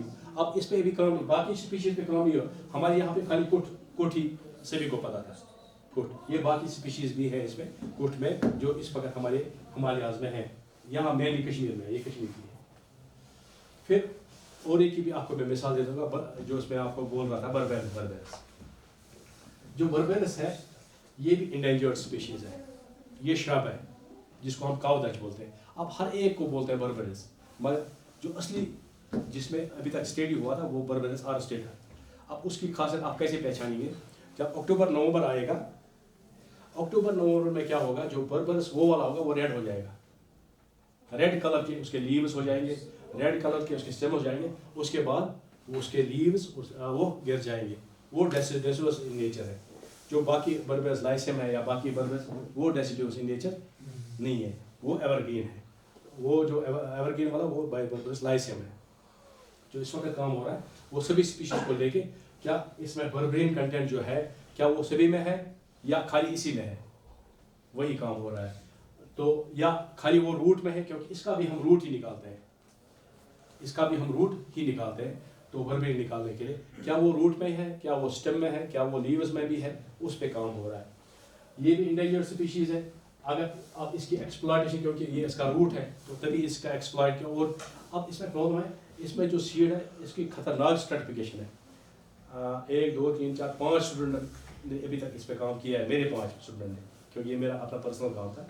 5 स्टूडेंट, और मेरे ख्याल से अभी वो सक्सेस नहीं है प्रोपगेशन में, जिसको हम बोलेंगे इजीली सो करो और हो जाएगा। इसमें बहुत ज़्यादा हाई स्ट्रेटिफिकेशन है, वो है डोरमेंसी। तो वो कैसे मुझे पता थी, क्योंकि मैंने एक बार सीड सो किया था, जो पहला स्टूडेंट था, जो उसका बच्चा मटीरियल था वो साइड में रखा, उसमें भी सोई की। जब अगले साल आया, दूसरे साल उसमें सीड वो आ गया, प्लांटिंग मटीरियल आ गया। तब इसमें और स्ट्रेटिफिकेशन करने की जरूरत है, मे भी। फिर उसके बाद मैंने बोला चलो अब पता चल गया कैसे ये ग्रो होता है, अब आगे नहीं जाए। बाकी अब इसमें फाइटोकेमिकल जो भी है या इसमें जो हमारा डाइवर्स है उस पर काम किया जाएगा। सर ये नेचुरली ग्रो करता है सर हर जगह? यही तो प्रॉब्लम है। अगर आपके पास इसमें 1000 सीड होंगे, आप इसमें इतना चिड़िया खाती है, चूहे खाते हैं या आपके वाइल्ड एनिमल्स खाते हैं, रहता ही नहीं है सीड। सर एक और प्लांट है जो मतलब ऐसा ही कुछ है, बट आगे दिखाओगे? रोज हिप वाला सर, वो भी वैसा ही दिखता है मतलब। रोज हिप वो भी है एक प्लांट। यस सर, वो बिल्कुल सर, उसका और इसका सर जो मतलब ये सीड होता है that is almost similar kind of, मतलब नहीं, इसका सीड थोड़ा डिफरेंट होता है दिखने में और रोज का थोड़ा डिफरेंट होता है। रोज का रोज रेड वो क्या उसका सीड जो होता है अंदर से इम्पेडी होता है मैक्सिमम। अगर आपको रोज पे काम होगा तो आप जब सीड निकालेंगे ना, आप उसमें वाटर फ्लोटिंग टेस्ट करो। वाटर फ्लोटिंग टेस्ट के बाद आप जब देख सच में वारिया जुड़ बदे पड़ा आसे और नहीं पगा। अगर मैं टाइम को का प्रॉब्लम मैं ब्याह देख सकती हूं, तो या इसके बाद मैं थोड़ा फास्ट अप करूंगा। आप करो सर 5 मिनट होगा। ठीक, तो क्या नाम उसका, आप उसमें वाटर फ्लोटिंग टेस्ट करो। जो सीड ऊपर आएगा that is they are impeded, they can not germinate. जो नीचे जाएगा वो जर्मिनेट हो सकते हैं, वो जर्मिनेट हो सकते हैं। अब इसकी डिमांड कितनी है? आप ये इसका जो रूट होता है ना बड़ा बड़ा वो जो ये गैर प्लांट है, अच्छा प्लांट है, श्रब है। आप इसका जो रूट और स्टेम का जो वैल्यू है 150 to 250 पर किलो। आप इसकी मेट्रिक डिमांड जो है 200 to 300 मेट्रिक टन एनीवे इसकी डिमांड है। आप इससे जो हमारा येलो एल्कोलाइड निकला दैट इज बर्बेरिन। इसकी जो मेडिसिनल प्लांट देखो, ये सारी इसकी क्या नाम उसका ऑथेंटिक स्टडी है, जहाँ जहाँ पे ये यूज़ होता है, जहाँ जहाँ पे ये सारे इसके रेफरेंसेस हैं जहाँ पे ये यूज़ होता है। ये इसका सीड आता है, जैसे कि आप सीड खाते हैं। अब जो लाइसियम होता है वो होता है जून जुलाई में तैयार, ये होता है अक्टूबर में, अक्टूबर नवंबर। ये सीड इसका, ये इसका पहले फ्लावरिंग, उसके बाद बैचवर ये सीड आता है, उसके बाद ये रूट है इसका, और एक्सट्रैक्शन के बाद ये सीड है इसका। ठीक, आप इसको छोड़ के ये इसमें प्रोपगेशन जो ट्रायल हुई थी, देखो इसको जो बर्बेरस आर्ट स्टेट है ना, इसका जो लीफ होता है ना उसमें थोड़े से कांटे रहते हैं साइड में से। ठीक, ये प्लांटिंग मटेरियल था, इसमें भी यही रिकमेंडेशन जो हमारा सर्टिफिकेशन था, बाकी चीज़ था वो, क्योंकि वो और एक, क्योंकि हमें खाली चेक करना क्या ये प्रोपगेट होगा। ये भी आपको इजीली प्रोपगेट होगा अगर आप जैसे कि 2 सीड डालेंगे एक पॉली बैग में अक्टूबर नवंबर में नेचुरल स्ट्रेटिफिकेशन में 100 में से 30-40 सीड आपके सीडलिंग में तब्दील हो जाएंगे, सारे नहीं होंगे। और एक मेडिसिनल प्लांट है दैट इज पाइनस जेरानिना, जिसको आपने सुना होगा चलगोजा पाइन। इस पे मेरी अपनी पीएचडी भी है, मैंने 16 से पीएचडी उसी पे काम किया था। तो उस वक्त तक इस पे कोई काम नहीं हुआ था प्रोपगेशन पे। फिर हमारा प्रोपगेशन हो गया तो वहाँ से ही हमने स्ट्रैटिफिकेशन कैसे देते हैं, स्कैरिफिकेशन कैसे करते हैं, तो वहाँ से ही मैंने स्टार्ट किया, वही मैं इम्प्लीमेंट करता हूँ। बाकी जो यहाँ पे हमारे कॉनिफर्स है या मेडिसिनल प्लांट्स है। तो और एक प्रोजेक्ट भी मिला मुझे इस पे अपने स्टेट का, कश्तवाड़ में ये प्लांट होता है, बड़ा अच्छा न्यूट्रिशियस है, न्यूट्रिशन क्वालिटी बहुत अच्छी है इसमें। और ये इसका सीड आता है, अगर आप मार्केट में जाएंगे न्योजा बोलेंगे या चलगोजा बोलेंगे तो आपको मिल जाएगा, बड़ा कॉस्टली है, 1, 2, 2.5-3 हज़ार तक भी जाता है 1 kg। इसका भी आप प्रोपगेशन इजीली कर सकते हैं, मगर स्ट्रेटिफिकेशन आपको स्ट्रेटिफाई करना पड़ता है क्योंकि इसमें भी गवर्नमेंसी रहती है। ये हमारे राजस्थान ये नर्सरी यहाँ पे भी है, अभी भी प्लांट्स आपको मिल जाएंगे वहाँ पे। ये जो नर्सरी थी, अब डिफरेंस थी नर्सरी और नर्सरी में। जो हमारा जो नर्सरी था और क्या नाम उसका, आपके फॉरेस्ट डिपार्टमेंट की जो नर्सरी थी, डिफरेंस क्या था, वो क्या करते थे, वो 3-4 सीड डालते थे एक पॉली बैग में, उनके पास मटीरियल था। और साइंटिफिकली हम ये नहीं बोल सकेंगे कि जो आप 4 सीड डाल दो, वो रिसोर्स ज़ाया हो गया।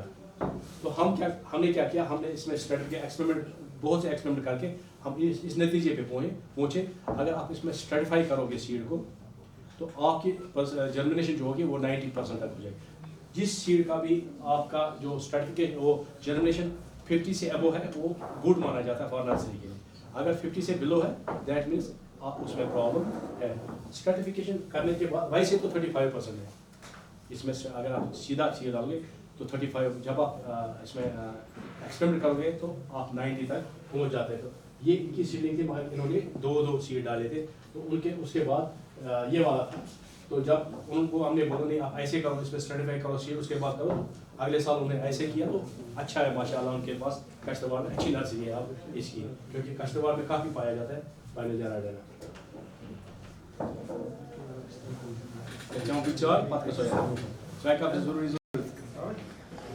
नहीं, उसको भी हम कंजर्व कर सकते हैं एज ए, ये ट्री भी है और मेडिसिनल वैल्यू भी है इसका, हाई न्यूट्रिशनल वैल्यू है इसका, आप इसमें भी एज ए एंटरप्रेन्योर कर सकते हैं।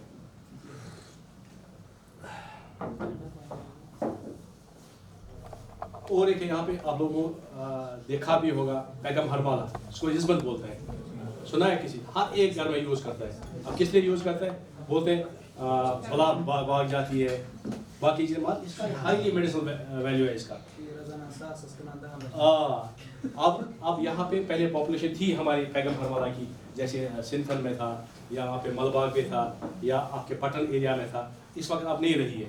ये 2008-7-8 की स्टडी हुई है, इस वक्त हमारी पॉपुलेशन फुली सिंथन में है। मैं आपको आगे दिखाऊंगा। तो इसको भी हमने प्रोपोगेट किया through seed and through cutting. तो इसमें कटिंग से भी आ जाता है और सीड से भी आ जाता है इजीली। ये पैगम हरमाला जिसको यजबन बोलते हैं, ये है प्लांट। ये इसका जो था, हमने इसके सीड के अलग अलग टुकड़े किए, क्या ये चढ़ पाएगा या नहीं, और सीड भी ले लिया, यहाँ से सीड को भी ले लिया। अब जब ये देखा जाता है, ये मेडिटेरियन एरिया का है, जो हमारा क्लाइमेट है वैसे ही ये प्लांट है। अब ये हमारा एक्सोटिक है या एंडेमिक है, ये इसमें कोई हिस्ट्री नहीं है, यहाँ कैसे आ गया, वो कोई इसमें इंट्रोडक्शन नहीं है, मगर ये मेडिटेरियन रीजन में पाया जाता है, मिडल ईस्ट में बहुत ज़्यादा पाया जाता है ये प्लांट। तो ये इसकी प्रोपगेशन हुई है। अब इसमें यूजी लड़के ने काम किया, उसमें लगभग 30 के करीब उसने प्रसोइंग ट्रीटमेंट किए, उसमें से ये वाले थे, उन्होंने अच्छा रिजल्ट देखा है, जो 5-6 थे। अब इन्होंने इन ट्रीटमेंट्स को हमने फील्ड में ट्राई किया, इन ट्रीटमेंट, तो उनमें से सबसे बेस्ट फील्ड में कैल्शियम क्लोराइड ने दिखाया। तो उसमें उन्होंने दिखाया आपको 62% जर्मिनेशन इसने दिखाई। तो दैट मीन्स अगर हम इसको कल्टिवेट करना चाहेंगे तो आप सीड ला के इसमें इतना परसेंट देके ppm देके आप इजीली इसका प्रोपगेशन कर सकते हैं, और उसकी डिमांड भी अच्छी खासी है। आपका क्या नाम उसका, जो हमारा ये है इस बार अच्छी डिमांड है इसकी। सर, इसका कौन सा प्लांट होता है? सीड सीडी वहाँ हाँ सीडी इस बंद है। आगे एक मिनट में दिखाऊंगा आपको। ये है ना, ये इसमें ऊपर से बल्ब जैसा निकलता है, उसके बीच में सीड होता है। जैसे मैं आपको पॉपी देखा है कभी? पॉपी कहीं भी बार वाइल्ड पॉपी होगा, पॉपी के अंदर जैसे वो निकलता है जो हम तेल में लगाते हैं, क्या बोलते हैं उसको? खशखार। वैसे इसमें खशखार से बड़ा होता है थोड़ा सा, मगर वैसे ही होता है जैसे खशखार वैसे ही होता है, तो इसमें थोड़ा उससे बड़ा होता है।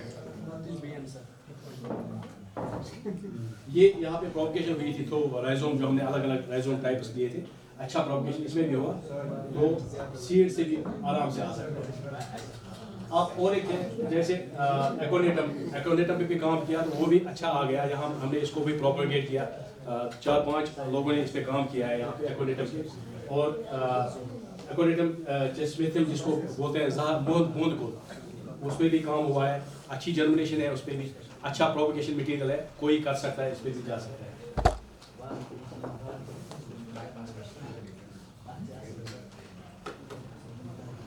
रेगमूडी पामसाल जिसको बोलते हैं, इस पर भी काम हुआ है, प्रोपगेशन मटेरियल इस पर भी है। इस पर भी अगर किसी को करना होगा तो हम बोल सकते हैं इसको कैसे वो प्रोपगेट कर सकता है इस मटेरियल को, कैसे वो अपना नर्सरी और क्या नाम उसका क्या नाम प्रोपगेशन या कल्टिवेशन कर सकता है। और कल्टिवेशन के लिए मैंने पहले ही बोला, अगर कल्टिवेशन करना होगा तो आपको ग्रुप बनाना पड़ेगा, 5-10 लोग का, 15 लोग का। अगर 2-2 कनाल भी होंगे, 20-25 कनाल, तो इंडस्ट्री आ सकती है, आपके साथ टाइप कर सकती है। अदरवाइज कोई नहीं करेगा अगर आपके पास 2 कनाल या 1 कनाल रहेंगे। और नर्सरी कर सकता है, आप जैसे नर्सरी में जाना चाहेगा कोई, आप कर सकते हैं। डिपार्टमेंट को लिखा आपको किस चीज़ का चाहिए, तो मैं आपको अगले साल, आप मार्च से स्टार्ट करो, अगले साल तक आपका पास प्लांटिंग मटीरियल होगा जिसको लाखों में कमाएगा।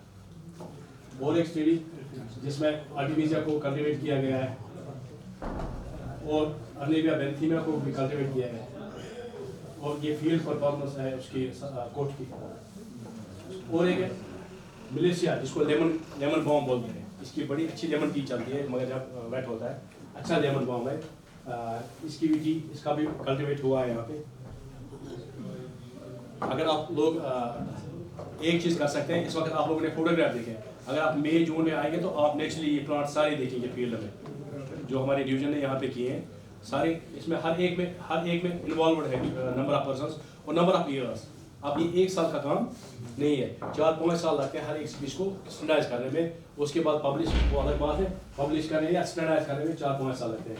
ये फील्ड परफॉर्मेंस है इसकी अलग अलग। उसके बाद है रेसा जिसको बोलते हैं शंगर कर रहा हूँ, इसको भी कल्टिवेट किया है। ये हमारा जो हींग बोला था, इसको भी हमने स्टार्ट किया था, तो क्या नाम उसका बदकिस्मती से इसको उसने ख़त्म किया सारी को। दिस इज द वर्जीनिया, इसको भी कल्टिवेट किया है, अच्छे से कल्टिवेट किया, और इसमें फील्ड में हो सकता है रेड कलर का होगा, अगर आप जाएंगे तो अभी भी मौजूद होगा। वर्जीनिया को कल्टीवेट करने में कैसे, मतलब इजीली कल्टिवेट, सबसे इजी कल्टिवेट इतने में से वर्जीनिया है। आप वर्जीनिया के प्लांट ले लो, उसमें आप राइजोम ले लो, राइजोम की कटिंग करो, आप 2-2 इंच के राइजोम रखो, डाल दो, वो कल्टिवेट हो जाएगा, कोई दिक्कत नहीं। आपको सीड पे जाने की जरूरत नहीं है। एक राइजोम, एक प्लांट से आपको लगभग 10-20 प्लांट पैदा होंगे एक प्लांट से। इनिशियल स्टेज में आपको फर्स्ट स्टेज लेना पड़ेगा, यहाँ से 10-20 प्लांट लेके आप 200, 300, 1000, 2000 बना सकते हैं वर्जीनिया के। अब वर्जीनिया में भी स्पीशीज़ बहुत है, 2-4-5 स्पीशीज़ है, तो जो आपको फिर जिसकी डिमांड होगी तो आप उस पर जा सकते हैं।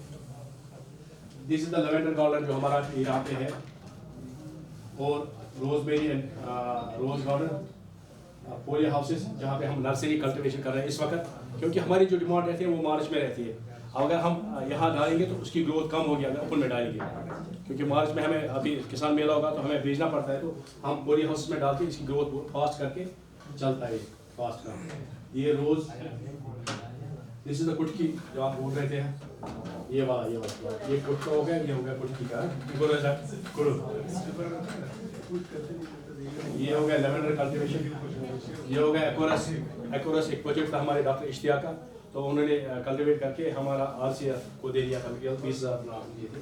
ये भी आराम, जिसको वाई बोलते थे, वाई, क्योंकि पहले क्या होता था, वाई को लोग नहीं जाते थे,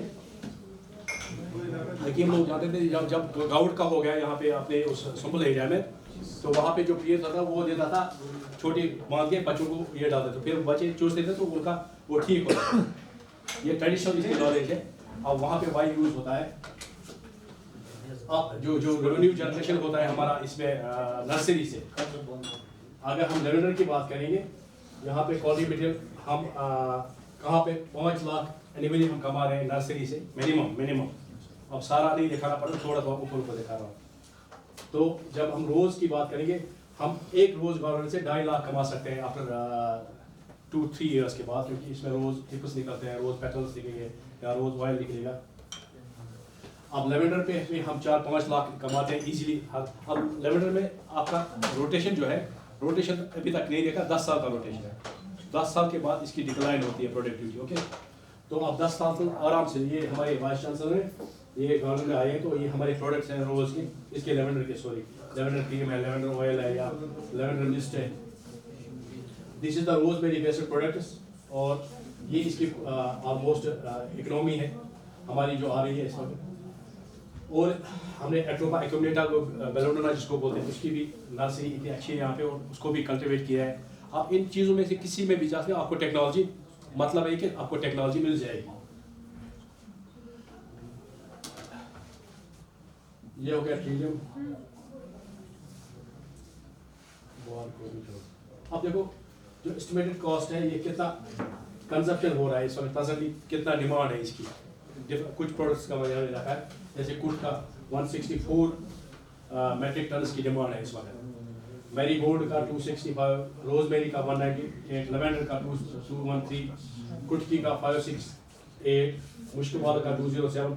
मुश्किल वाला इतना अच्छा प्लांट है, वेलर जेटमेंट से जिसको बोलते हैं, इतना अच्छा प्लांट, इजी कल्टिवेबल है, कोई दिक्कत नहीं, कर सकते हैं, इसमें भी कर सकते हैं। लेमन ग्रास है, हरर है, या ये वाइट मैरी गोल्ड इजीली आ जाता है। आप 1 किलो सीड कहीं से लेके 1 कनाल में इसमें जानवर छिड़ते हैं, न बंदर आते हैं, न वाइल्ड एनिमल्स आते हैं, और आपका अच्छा इनकम इसमें भी आ सकता है, और डिमांड भी बहुत ज़्यादा है। और हम किन चीज़ों का पता होना चाहिए, तो अब ये नेक्स्ट लेक्चर में कल मैं बोलूँगा। It was all about my lecture. तो आपको अगर फॉर एग्जाम्पल हम एक प्लांट की एग्जाम्पल लेते हैं, फॉर एग्जाम्पल पिक्रोराइजा पूर्वा, उसकी एक स्टेडी सप्लाई हम कैसे इंडस्ट्री को प्रोवाइड करें, मतलब आप अगर हमें थोड़ा गाइड करेंगे कि हम मे बी ऑफसेट कर सकते हैं प्लांटिंग टाइम, उस टाइम पे हम ग्रीन हाउसेस क्यों, मतलब ट्रेडिशनल हॉर्टिकल्चर जो है या कोई भी आप ये एग्रोनॉमी में देखिए, जब हमारा ऑफ सीजन में प्लांट होता है तो उसका वैल्यू ज़्यादा होता है, तो एक स्टेडी सप्लाई हम कैसे प्रोवाइड कर सकते हैं इंडस्ट्री को। देखो क्या फ़र्क है। आपका सीड का वैल्यू है, यहाँ पे आपका फाइटोकेमिकल का वैल्यू है। फाइटोकेमिकल में आपको हाई एंड बिजनेस करना पड़ेगा। हाई एंड बिजनेस क्या है, आपको फाइटो मॉलिक्यूल्स निकालने पड़ेंगे।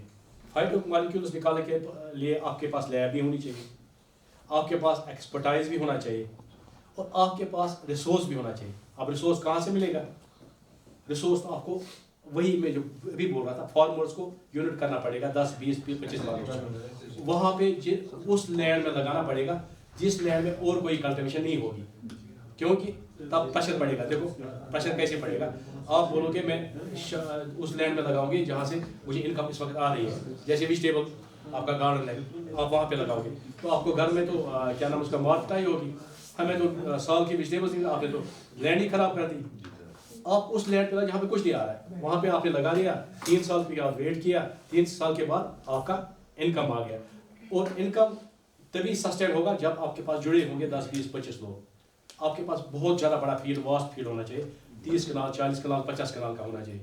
1-2 कनाल के लिए आपका इंडस्ट्री टाइप होगी ही नहीं। और आपका MLS में निकलता है, इसमें जो पिकोरिन है, पिकोराइजा से MLS में निकलता है। वो भी क्विंटलों में जब आप करेंगे तभी निकलेगा, तभी उसका मार्केट वैल्यू लाखों करोड़ों में होगा। अब ये डिफरेंस है हमारा ट्रेडिशनल फार्मिंग और मेडिसिनल प्लांट फार्मिंग में है। इसमें अच्छा वैल्यू है, अच्छी डिमांड है, मगर इसमें एक्सपर्टाइज भी होना चाहिए, और इसमें वो जो बोलते हैं मिल बांट के आपको काम करना पड़ेगा। अकेला फार्मर इसमें कभी कामयाब नहीं होगा। एक और प्लांट है सर, वो ट्री ऑफ हेवन, उसके जो सर सीड्स हैं वो नेचुरली सर उस फॉर्म में आते हैं, वो सीधे लगते हैं ये टेबलेट फॉर्म में, उसका सर कोई यूज़ है? इसके बाद जब ट्री ऑफ हेवन कहा जा रहा गया है, सर, और वो बड़ी ट्रीज हैं सर, यहाँ पे अवेलेबल हैं, मतलब इनफैक्ट गांधरबल डिस्ट्रिक्ट में भी उसकी बड़ी मतलब वो सीड्स जो आते हैं वो नेचुरली लगता है कि जैसे ये मतलब नेचर ने उधर से मेडिसिन फॉर्म कोई किया है। पिक्चर है सर पिक्चर है सर, वो लेकिन लैपटॉप में है सर। मुझे दिखा देगा, ओके मैं बोलूँगा उसके बारे में, मुझे और इस उसका वक्त जो आइडिया नहीं है सीड उसके बारे कंटेंट में। होता है सर, सीड कंटेंट अगर बहुत अगर ज़्यादा होता है। अगर वैसे पता चलता कौन सा ट्री है तो मैं बोल सकता था, अगर इस बेस पे ट्री ऑफ हेवन या क्या है उसमें तो मैं नहीं बोल सकता हूँ। जब आप दिखाएंगे तो मैं आपसे डिस्कस करके, कोई भी किसी को इशू होगा जितना मुझे पता है तो मैं बोल दूंगा, कोशिश करूँ, अगर पता नहीं होगा तो मैं वेरीफाई करके दोस्तों से, अपने कुलीग से, नेट से वेरिफिकेशन करके आपको इंफॉर्मेशन दे दूंगा, ठीक है? और कोई information? Thank you for patience. Thank you so much, sir, for such an engaging and informative lecture. This lecture will be truly beneficial for all the participants. We truly appreciate your time and expertise, sir. Thank you so much, sir. Thank you.